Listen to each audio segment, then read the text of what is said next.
Hello everyone, so if you want to fix your connection issue with Marshall Major 4 BT, so first of all, make sure to open up your Bluetooth on your device. You can do this through your settings, Bluetooth, and find your Marshall Major 4, tap on the information icon and press forget this device. Confirm your choice by pressing forget this device. Now turn off your Bluetooth and turn it on again. Now grab your headphones and locate the M button. This is the golden one.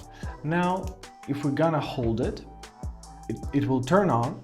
Then if we keep on holding it, it will go with the blue color, and if we keep on holding it further, it will go with the purple color. When it goes with the purple color, simply release the button. This means our headphones are already rebooted. Now let's turn them on again by pressing on the button. Keep on holding until the light will go blue. All right, now grab your phone with your Bluetooth on and find your Marshall Major 4. And that's it. Now we're connected to them successfully. I hope this video is helpful. Thank you so much for watching and have a great day.